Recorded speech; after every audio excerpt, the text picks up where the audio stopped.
The text came through at 7:47. Thea Morrison stared at her phone in the parking lot of the Evergreen restaurant, watching Christmas lights blink red and green across the dashboard. Can't make it tonight. Sorry, the deaf thing is just more complicated than I thought. Merry Christmas. 13 minutes. Preston had waited until 13 minutes before their reservation to cancel via text. 13. That cursed number. 4 years ago, she'd stood inside this same restaurant in a white dress waiting for Julian Ashford at the altar. Waiting while 200 guests shifted uncomfortably. Waiting while her sister Ivy tried desperately to reach him. Then Julian's mother had appeared. Not Julian, his mother. Julian can't go through with this. His family doesn't think this is the right fit. Thea's hands had shaken as they signed. What are you talking about? You're lovely, but Julian needs a wife who can hear, who can answer the phone, who can participate fully. Surely you understand. Julian had texted later, not called. Texted. You deserve someone who can handle your situation better than I can. Your situation, like being deaf, was something she'd chosen. Now, 4 years later, staring at another rejection, Thea wondered if maybe they'd all been right. Instead of driving home, she turned off the ignition. She grabbed her purse. She walked toward the entrance, toward the place where her heart had shattered. The restaurant was exactly as she remembered. Warm lighting, pine and cinnamon, couples everywhere laughing, a massive Christmas tree in the corner. Table 14 sat by the window. Empty. Thea sat down. A waiter appeared, Marcus, his name tag read. He looked at her with sympathetic eyes. She shook her head at the menu. She just needed to sit here. She stared out at the falling snow, letting numbness settle over her. She didn't hear the small footsteps, only felt the vibration through the floor.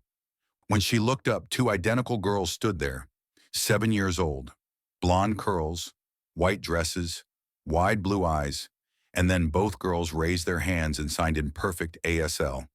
Why are you crying? Thea's breath caught. These children knew sign language. You know sign language? The girls nodded in unison.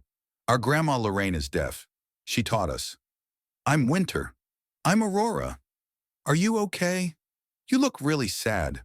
Thea managed a small smile. I'm fine, sweethearts.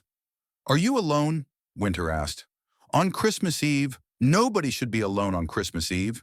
Before Thea could respond, a man appeared. Tall, dark hair, tired eyes filled with panic. Winter, Aurora, you can't just run off. He stopped when he saw his daughter signing with Thea. I'm so sorry. They disappeared from our table. Winter tugged his sleeve, signing rapidly. Daddy, she's deaf like Grandma, and she's alone. Can she have dinner with us? The man looked at Thea, at the smudged mascara, the crumpled tissue. Thea spoke. I don't want to intrude. You're deaf, he said, then looked mortified. I'm sorry that sounded... Thea held up a hand, smiling. It's okay. Yes, I'm deaf. Please come. Aurora signed. We have lots of room. And Daddy's always sad too, Winter added. Maybe you can be sad together and then not be sad. The man's face flushed. Aurora, you can't just... It's Christmas, Winter interrupted. And she's alone. That's what Grandma says. Thea felt something crack inside her chest. These girls with their pure hearts had just offered more kindness than she'd received in months. The man raised his hands and signed clumsy, unpracticed. But the effort touched Thea deeply. Would you like to join us? Thea thought about her empty apartment, about spending another Christmas Eve alone. Yes, thank you. Aurora grabbed her hand. You're really pretty, like a Christmas princess. As they walked to the table, Thea felt tears again, but this time they were warm. I'm Cole Brennan. I apologize for my terrible sign language. My mother's been trying to teach me for 35 years. You're doing fine. Your daughters are fluent. They spend every weekend with my mom. She insisted they learn young, said it would help them understand that different doesn't mean less. Winter and Aurora sat on either side of Thea, coloring on paper menus. Can I ask what you were doing here alone? Thea hesitated. Blind date. He canceled 13 minutes before. Cole's expression darkened. That's cruel. People say they're okay with the deaf thing until they realize what it means. What does it mean? Effort, learning sign language, patience, making sure I'm included. Most people decide it's too much work. Cole held her gaze. Their loss. Something warm bloomed in Thea's chest. Why are you having Christmas dinner 2 days early? Cole's expression shifted. We always do Christmas Eve dinner out. It's tradition. Winter and Aurora's mother started it. Aurora looked up. She died when we were born. I'm so sorry. Cole took a breath. Her name was Celeste. The pregnancy was hard, complications, but she was excited. She'd picked names Winter and Aurora, Grace to be kind, Hope to never give up. His voice cracked. The delivery started fine. Winter was born perfect, but then Celeste started bleeding. Aurora was in distress. Emergency C-section. Celeste never woke up. Hemorrhage. The last thing she said was, promise me you'll let them be happy. For 7 years I've kept that promise for them, but I forgot the part about me. Thea signed slowly. You didn't forget. You just didn't think you deserved it. How did you know? Because I felt the same way. After Julian left me at the altar, I convinced myself I didn't deserve love. Too difficult. Too broken. You're not broken. Neither are you. Dinner arrived. The girls taught Thea sign language games. They played for an hour laughing. Cole watched them. I haven't seen them this happy in months. Then Aurora stopped coloring. Daddy says broken things can be fixed if you find the right pieces. Maybe you and Daddy are each other's pieces. Winter looked mortified. Aurora, you can't just say that. Why not? It's true. Cole and Thea stared at each other. Finally, Cole cleared his throat. Have you always been deaf? Since I was 3. Meningitis. I lost my hearing over 6 months. That must have been hard. It was hardest on my parents. They learned sign language, made sure I had accommodations. They made it clear being deaf wasn't a tragedy, just a difference. Like my mom did for me. Growing up with a deaf mother, I never thought of it as a disability. After dinner, the girls showed Thea Christmas decorations around the restaurant. She has a Christmas tree in her hair. Aurora signed excitedly. That's called being festive, Winter corrected. Grandma does it too. Thea laughed. I'd like to meet your grandma. You should come to Christmas, Aurora said immediately. Aurora, Cole warned, we can't just invite people. Why not you always say Christmas is about including people? Cole looked at Thea helplessly. I'm sorry, they're enthusiastic. I think it's beautiful. Do you have plans for actual Christmas? My sister invited me, but her husband's family will be there, and they don't sign. It's exhausting pretending I'm fine. Then come to us. My mom hosts. Everyone signs, even when they're yelling. I couldn't intrude. You'd be saving me from being the only single adult in a room full of smug married brothers. Please come, Winter and Aurora signed together. Okay, yes. The girls cheered loudly. As they left, Aurora grabbed Thea's hand. I prayed for you, you know, at church. I prayed Daddy would find someone nice. And then you were there. So I think God sent you. Thea couldn't speak. Cole walked Thea to her car. Thank you for being kind to my daughters. Thank you for rescuing me from a sad evening. They stood in the falling snow. Can I have your number so I can text you the address? And maybe text you other times too. Thea's heart fluttered. I'd like that. As she drove home, her phone buzzed. Cole, the girls already told Grandma about you. Fair warning, she's going to interrogate you. Thea, I'm not scared. Cole, you should be. She once made my college girlfriend cry. Thea, what happened, Cole? She lasted 3 weeks. Mom said anyone who wouldn't learn sign language wasn't worth keeping. Thea felt warmth spread through her chest. Thea, your mom sounds amazing. Cole, she's going to love you. 2 days later, Thea stood on the porch of a house covered in Christmas lights. She could feel bass from music vibrating through the floor. The door flew open. Winter and Aurora in red dresses. You came, they signed, pulling her inside. The house was beautiful chaos. A massive tree. Children everywhere. Adults talking and signing simultaneously. Pine and cinnamon. In the center sat a woman with silver hair and Cole's kind eyes. Lorraine Brennan approached, studying Thea, then pulled her into a fierce hug. So you're the woman who made my granddaughters believe in miracles. I think they made me believe in miracles. Lorraine smiled. Welcome to the family. Fair warning, they're loud. Cole's three brothers were there, Kieran, Flynn, Desmond. All married, all with children, all fluent in sign language. Everyone was talking at once, but no one was excluded. When someone spoke, they signed. When someone signed, others translated, seamless, natural. It was everything Thea had always wanted. Desmond approached. Cole tells us you're a children's book author, illustrator mostly. What kind of books? Stories about kids who are different, deaf characters, kids in wheelchairs, autism. Stories where being different is just part of who they are. Lorraine appeared. I need to see these books. I have some in my car. Get them, now. 20 minutes later, Thea's books spread across the coffee table. She read signing stories while Cole translated. A deaf girl detective, a boy in a wheelchair solving mysteries, twins using sign language secretly. Winter and Aurora were transfixed. Lorraine looked at her with awe. Why aren't these in stores, independent publishing, hard to get into retailers? Every child should have access to these. The day was perfect. Too perfect. Cole's phone rang during dessert. His face went white. He excused himself.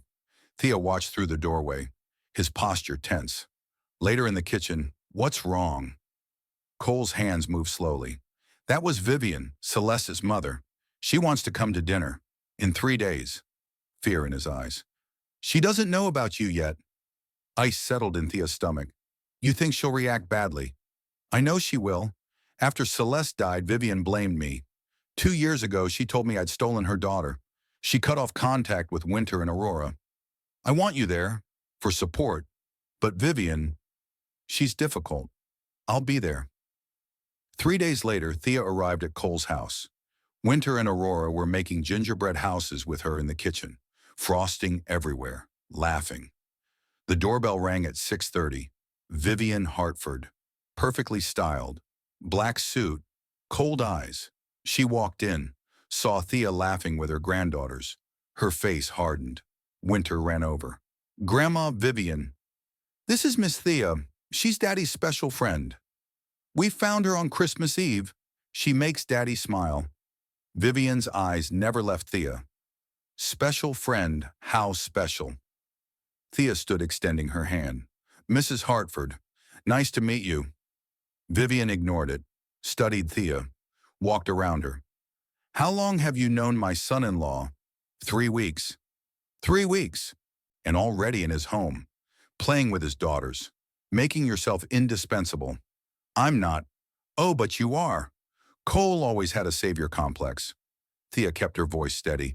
Mrs. Hartford, I understand you're protective. Protective? You're moving on with someone who can't even hear your daughters laugh, who'll need constant accommodation, who won't answer the phone. I have a phone that flashes, video doorbells, baby monitors that vibrate. The world isn't silent for me. It's just different. Different. Celeste could hear Cole. She was whole. The word hit like a slap. Whole. But Thea stood taller. Mrs. Hartford, I understand your pain. Losing a child is unimaginable. But being deaf doesn't make me less whole any more than being hearing guaranteed Celeste's life. Vivian's eyes filled. You can't replace her. I would never try to. Celeste will always be their mother. Winter was crying. Why are you being mean to Miss Thea? Mama would like her. I know she would. Vivian looked at her granddaughters. Something cracked. She grabbed her coat and left. The door slammed. Winter and Aurora ran to Thea. She held them while they cried. Cole stood frozen. That night after the girls were in bed, Cole and Thea sat in his kitchen. I should have warned you better. She's grieving. I understand. But Cole's hands were shaking. Vivian's right about one thing. What? I am using you. The words hung like poison. When I'm with you, I forget the guilt. I forget Celeste died because I got her pregnant. I forget my happiness cost my wife her life. You're the first person who makes me feel allowed to be happy, and that terrifies me. What if I'm choosing my happiness over Celeste's memory? Thea's vision blurred. So that's what this is, a distraction? No, God, no. Cole Celeste is dead. I'm sorry, but she is. You keeping yourself miserable doesn't honor her. It creates 3 more sad people. How can you understand? Thea stood grabbing her coat. I lost Julian, my faith in love.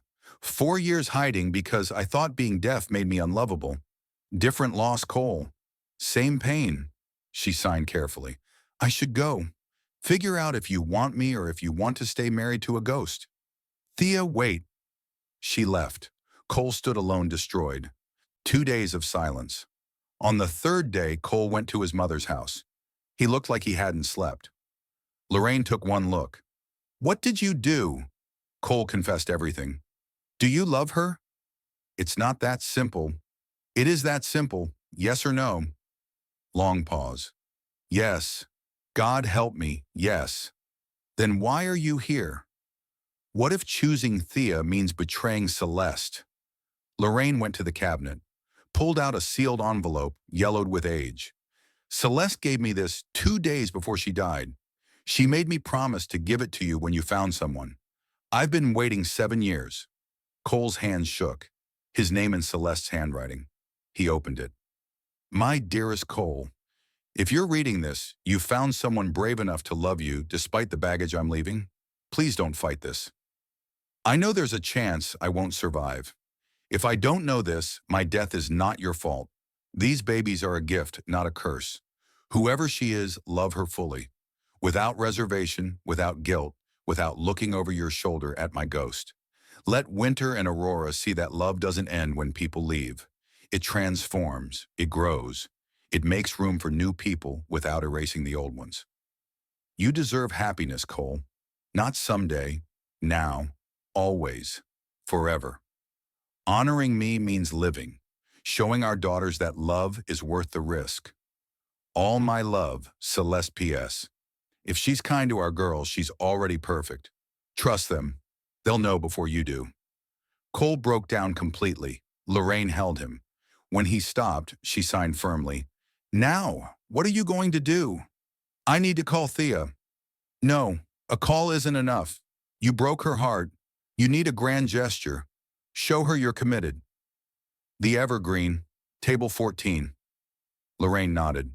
But not just romantic dinner. You need witnesses. Show her you're choosing her publicly. Everyone who matters. Her sister, my brothers, her friends. What if she says no? Lorraine cupped his face. Then you'll have been brave. But I don't think she'll say no. That woman is in love with you. I saw it on Christmas. Now go, plan, and take a shower first. The night before his planned proposal, Cole sat in his car outside Thea's apartment with a ring box. He'd bought the ring, a platinum band engraved, "You Are Enough," reserved table 14, arranged for Lorraine to watch the girls. But sitting there in the dark, doubt crept in. Too soon. What if he was rushing? What if she said no? He drove home, ring in pocket, proposal unspoken. 2 days later, Vivian called. I'd like to see the girls and apologize. To everyone, properly. Cole agreed. He texted Thea. Cole, Vivian wants to apologize. Dinner tomorrow at 6. Would you come? The girls miss you? I miss you. Thea. I'll be there. 6 o'clock. Casual dinner. Cole had a plan. Wait until after Vivian left. Show Thea Celeste's letter. Tell her he was ready. Ask for another chance. But at 5:45, while Thea was making paper snowflakes with Winter and Aurora, the girls destroyed his plan. Vivian arrived at 6. Flowers and a children's book. Aurora looked up and signed cheerfully, Grandma Vivian, Daddy's going to marry Miss Thea. The room froze. Is he? Vivian asked carefully. Cole's face went red. Girls, I haven't. But you are right, Winter interrupted. You bought a ring. We saw it in your sock drawer. Thea's eyes went wide. You bought a ring? This is not how this was supposed to go. Vivian set down her flowers. She looked at everyone. Something like a smile touched her lips. Don't let me stop you. Cole looked at Thea, at Winter and Aurora vibrating, at Vivian actually smiling. He made a decision. This is a terrible proposal, he signed, standing in front of Thea. I had a plan. Ring romantic dinner witnesses, but apparently my daughters have other plans. He took Thea's hands, cold, trembling. He warmed them. Thea, I've spent 7 years feeling guilty for being alive when Celeste isn't. 7 years on hold because I thought that's what love meant, suffering. And then you walked into our lives. Or rather, Winter and Aurora dragged you in determined to fix their sad father. A small laugh from Thea. And suddenly I remembered what it felt like to be happy, to believe I deserved a future. He pulled out the ring box. Winter gasped. Aurora squealed.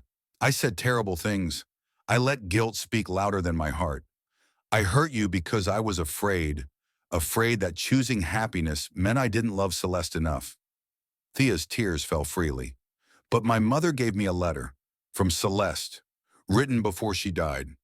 She told me that honoring her doesn't mean suffering. It means living, showing our daughters that love is worth the risk. He opened the box. The ring caught light. You're not a replacement. You're not second choice. You taught me my heart was big enough to love again. That loss doesn't mean the end of joy. It just means joy has to be braver. You make my daughters light up. You fit into our chaos. You see me not the widower, not the guilty father, just me. His voice broke. And I am so desperately in love with you. Winter and Aurora crying, signing "say yes" over and over. So Thea Morrison, will you marry us? Will you be part of this family? Will you let me spend the rest of my life proving I choose you every day, without reservation? Thea looked at Cole, at the ring, at Winter and Aurora, at Vivian dabbing her eyes. She signed yes. The girls shrieked. They launched themselves at Thea and Cole. Tangle of arms and tears. Cole slipped the ring on Thea's finger. Perfect fit. Vivian stepped forward, hesitant. I'm sorry, she signed.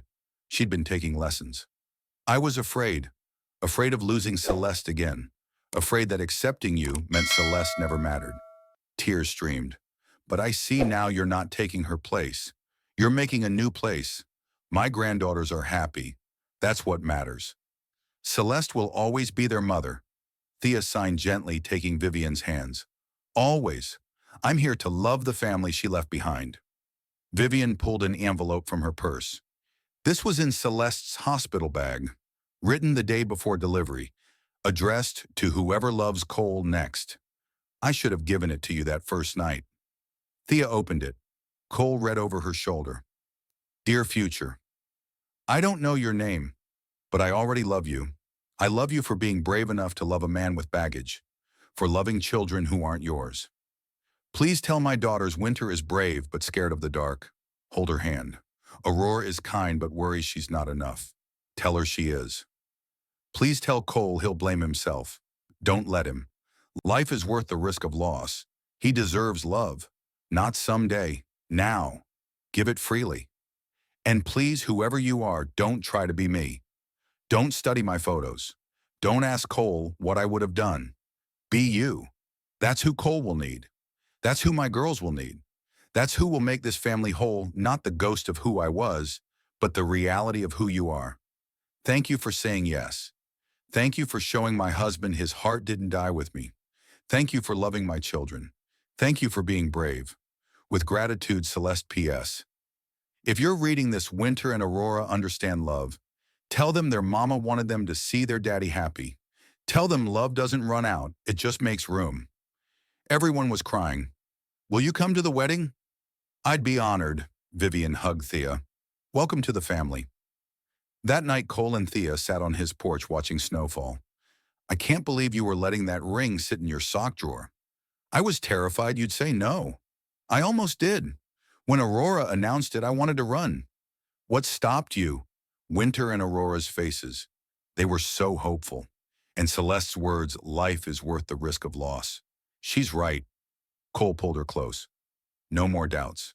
No more comparing. You're my future. Our future, Thea corrected. All four of us. 6 months later, in Lorraine's backyard, transformed into a flower wonderland, Thea and Cole married. 60 guests. Vows in both ASL and spoken English.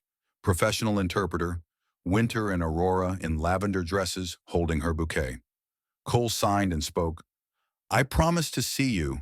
Not your deafness, not my past, just you. I promise our daughters will know love doesn't have limits. That families can grow. That happiness isn't betrayal. I promise every day. Thea's hands moved. I promise to love Winter and Aurora as my own. I promise to honor Celeste's memory by living fully. I promise to remind you that you deserve happiness. I promise to build our future, not despite the past, but honoring it.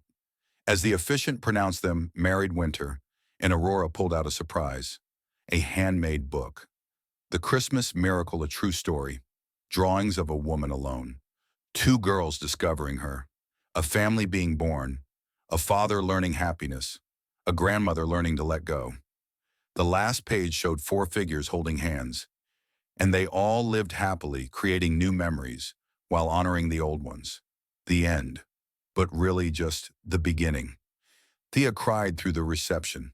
That night, dancing under lights, Cole signed against her temple. What are you thinking? About how a terrible blind date turned into the best thing that ever happened. Thank God for terrible blind dates.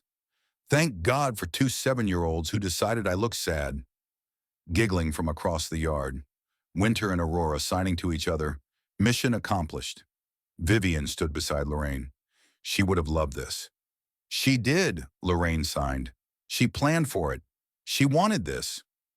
5 years later, Christmas Eve, Thea returned to the Evergreen with her family.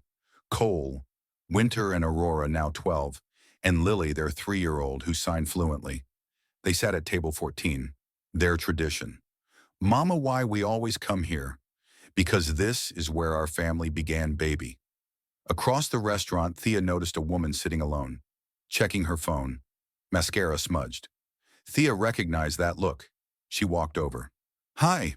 I sat alone at this table 5 years ago, waiting for someone who never came.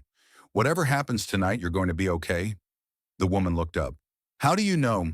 Thea gestured toward her table. At Cole laughing. At Lily signing something that made her sisters giggle. Because that started on my worst night. She handed the woman a card. If your date doesn't show, text me. Nobody should be alone on Christmas Eve. The woman took the card. Thank you. As Thea walked back, the woman's phone buzzed. Face fell. Date canceled. Before Thea could react, Winter and Aurora appeared. Do you need a Christmas miracle? We specialize in those. We have an extra seat and really good breadsticks. Cole arrived, Lily on his shoulders. My daughters are aggressively hospitable. Please join us. The woman, she introduced herself as Sienna, looked at them with wonder. Are you serious? Very serious. Welcome to table 14. As they all sat together, the restaurant manager approached. Mrs. Brennan, when we first agreed to reserve this table every Christmas Eve, I thought maybe 5-10 people would request it. And we're booked solid. 52 Christmas Eves over 5 years. And 38 turned into exactly this. She gestured at their table. Someone alone. Someone inviting them. Strangers becoming family. Last year, a man who'd been alone came back with his new wife and baby. He'd met her at this table. They named their daughter Carol because they said it was about redemption. Winter and Aurora beamed. Lily clapped. We didn't start a tradition, Cole signed to Thea. We started a movement. Across the restaurant, other tables did the same. A family of 4 inviting a young man alone. An elderly couple waving over a woman with a baby. Table 14 had multiplied. You know what the best part is, Aurora signed. What, sweetheart? In 5 more years, Winter and I will be old enough to do this ourselves, to find someone alone and make them part of our family, just like we did with you. Thea pulled both girls into a hug. You're going to change the world. We already did, Winter signed. We changed yours. As evening wore on, Sienna told her story. A divorce. 2 years single. This date was supposed to be her fresh start, except he decided she'd misrepresented herself. Weight gain. His loss, Aurora signed firmly. Absolutely, Vivian's voice added. She'd arrived from her volunteer shift at the Deaf Community Center. She signed greetings to everyone, including Sienna. 5 years ago, I lost my daughter. I spent 2 years trying to prevent my son-in-law from finding happiness because I thought new love meant erasing old love. She looked at Thea at Cole. I was wrong. Love doesn't erase. It adds. It multiplies. Sienna started crying different tears. Come to our New Year's party. Lorraine signed. Brennan family tradition. Everyone's welcome. By dinner's end, Sienna had 3 job contacts, an invitation to Lorraine's sign language class, and plans to attend Winter and Aurora's school play. She hugged each of them. I came here expecting to cry alone. Instead, I found a family. That's what table 14 is for. Lily signed seriously. After Sienna left Thea, and Cole stood outside in falling snow with their daughters. 5 years seems like yesterday in a lifetime. Do you ever think about what would have happened if I'd just gone home that night? Every day. And every day I thank God you were brave enough to walk through that door. You know what Preston's text said? That the deaf thing was more complicated than he thought. He was right. It is complicated. Different language, different technology, different ways of moving through the world. Complicated and challenging and requires effort. She turned to face him. And it's beautiful. And it's worth it. Because this is what happens when people choose love over fear. Inside the restaurant through the window, they could see the table where it all began. Empty, waiting for next Christmas Eve. A small plaque on the wall. Table 14 reserved every Christmas Eve for anyone dining alone. In honor of Celeste Brennan, who taught us that love makes room. And in celebration of all the Christmas miracles yet to come. You know, Thea signed, pulling her family close. 5 years ago, I thought my story ended at that table. And now I know it was just beginning. Because miracles don't just happen once. They ripple. They multiply. They become traditions. Winter squeezed her hand. We started something, didn't we? You did. 2 7-year-old girls who refused to let anyone be sad on Christmas. That's the most powerful magic of all. Through the window, table 14 sat empty, waiting for next year's lonely soul. The plaque glinted in Christmas lights, and the miracles would continue, one invitation at a time, one brave choice at a time, one heart opening to another. Forever.